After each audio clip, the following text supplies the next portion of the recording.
هاي، اهلا بيكم يا بنات. عاملين ايه؟ يا رب تكونوا كويسين وبخير، واهلا بيكم في قناة البنات. النهاردة يا بنات هيكون الفيديو عن شوية حاجات مفيدة جدا للمطبخ واساسية ان احنا نجيبها. فيلا نشوف انا جبت ايه. اول حاجة جبتها كانت الكاتل ده شكله. هفتحه وهجيلكوا دلوقتي. ده شكله كده يا بنات. هو على فكرة صيني يعني بورسلين. هو بيتحط عادي يعني بيسخن عادي. ده شكله عجبني قوي وانا بحب كل حاجة جديدة، ما حبيتش ان انا اجيبه اللي هو العادي. ده شكله، دي القاعدة بتاعته كده اهو. وبيسخن وانا جربته على فكرة وعلى فكرة كويس قوي. هو اي نعم ممكن ما يكونش عملي شوية علشان لو ده وقع هيتكسر، بس هو هيبقى مكانه على الرخامة فمش هيجراله حاجة، يعني مش هيتكسر ولا اي حاجة. وهكون ان انا جبت شكل جديد. ده شكله بيجي كده من ورا برضو برسمة اهو. ده كان سعره يا بنات 146 جنيه. انا كنت طبعا جايباه من فترة كبيرة. فانا مش عارفة بقى لو نزلتوا ولقيتوه هتلاقوه بنفس السعر ولا هيكون غلا، فاكيد هيكون غلا. بس هو كان ب 146 جنيه. تاني حاجة جبتها كانت الطقم ده بتاع الايس كريم. ده منظره، هفتحه دلوقتي تشوفوه.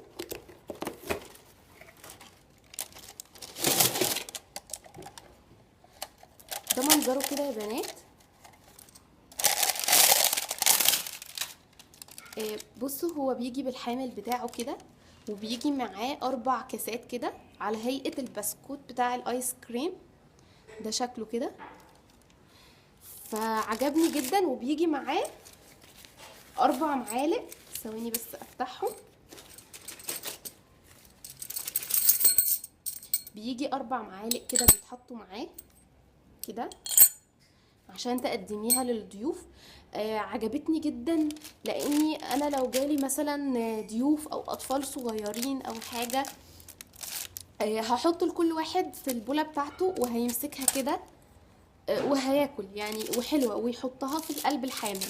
فعجبتني جدا. وبيجي لونها كده لون روز ولون لبني واتنين اخضر. فشكلها عسل وجديد جدا، انا حبيتها قوي. ده كان سعرها، ثواني، ده كان سعرها 73 ونص. فسعرها كان كويس برضو قوي. جبت برضو، جبت دي طاسة البيض، هي للبيض وممكن برضو للبانكيك. للحاجات دي، مش للكريب، يعني ينفع فيها كريب، بس انا طبعا جبت للكريب وعرضتها في فيديو قبل كده. فدي للبيض. ثواني. ده بيكون شكلها كده يا بنات كده. بتتفتح كده، بيبقى ليها جزئين، وبيجي معاها الجزء ده، القطعة دي اللي هي بتحطيها. انت ممكن تعملي بيض هنا، بيض هنا وبيض هنا عادي. وممكن تعمليه البيض اللي هو بيبقى في العيون عادي كده. ثواني هركبها واجيلكوا اهو. كده بعد ما ركبتها بيبقى القطعة دي كده بتبقى جاية معاها زي اطباق صغيرة كده، بتفقشي فيها كل واحدة بالبضاية، وبتطلع معاكي عيون. وبتتشال كده وبتقلبيها. فشكلها عجبني قوي. وممكن هنا تحطي معاها مثلا بسطرمة او خضار او اي حاجة في الناحية التانية دي. فحسيت ان هي حلوة جدا، ودي هستخدمها على طول اعمل فيها الفطار. فدي حبيتها جدا وشكلها برضو حلو. بس دي مش عارفة يا بنات هعرف سعرها ولا لا. لا، دي مش عارفة سعرها والله يا بنات. هبقى اشوفها لكم، لو كده هكتبها لكم تحت، سوري معلش. ده شكلها كده وهي مقفولة. ممكن تعملي فيها برضو سوسيس، تعملي فيها اي حاجة، تحطي كده وتقفلي. اي حاجه يعني، هي عمليه جدا بصراحه. جبت كمان طقم التلاجة ده بيجي كده.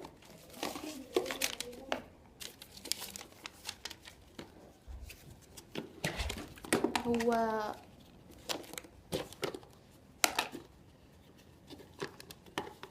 ده شكله، ده العلبة الكبيرة كده. هو على فكرة النوع ده حلو، بيتحط في الميكروويف وبيتحط في الفريزر عادي، وبيتغسل في غسالة الأطباق، فكويس قوي النوع ده برضو. انا جايبة انواع احلى من دي، بس ده برضو شغال يعني. وده التاني، مقاس تاني، وده كده، وده اخر مقاس صغير كده شكله حلو. جبت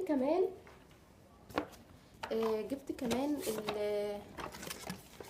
الكبة دي. هم قالوا لي ان هي بتعمل حلوة قوي الملوخية دي.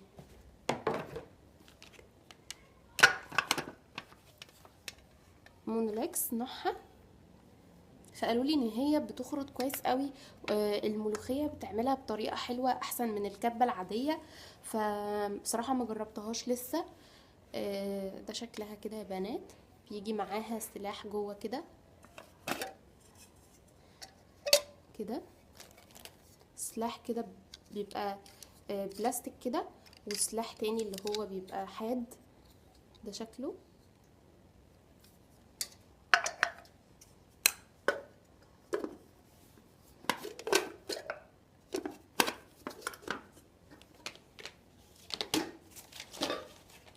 وجبت كمان طقم الكوبايات ده، عجبني قوي شكله.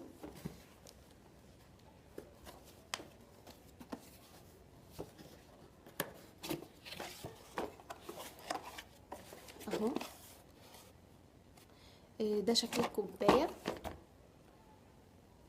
شكلها حلو قوي وعسول. على فكرة كل الحاجات دي بارزة، ثواني اجيب لكم واحدة تانية اهو. كل ده بارز، شغل بارز كده، فشكلها حلو قوي وعجبني. والخامة بتاعتها حلوة بتضوي كده، فعجبني جدا الطقم ده. طبعا الطقم ده 6 قطع اهو. ده شكله في العلبة.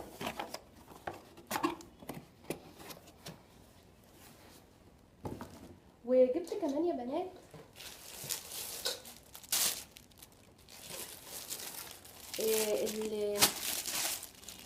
المفارش الحرارية دي. ده بيبقى شكلهم حلو جدا جدا يعني. نسيت اقول لكم، طقم الكوبايات اللي هو ده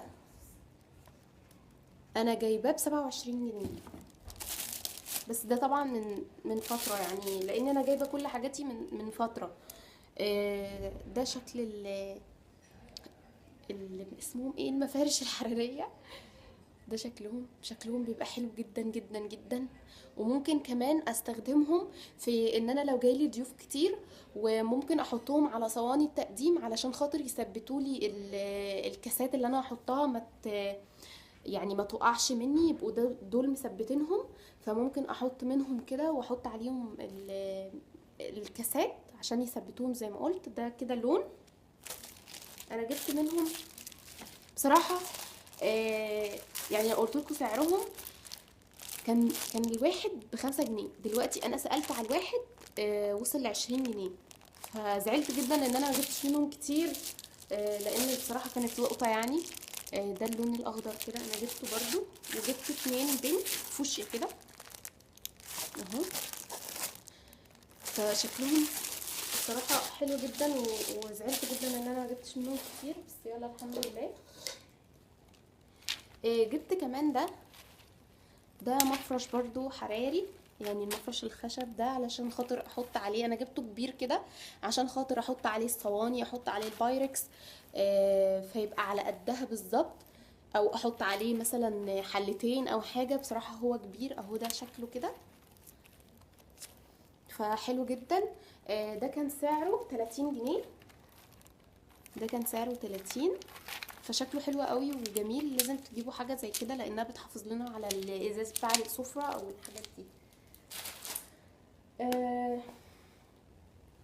بس يا بنات هو ده كان الفيديو وكان المشتريات بتاعتي. يا رب تكونوا الحاجات اخدتوا فكرة جديدة، ولو في حاجة جديدة تبقوا اخدتوا عنها فكرة.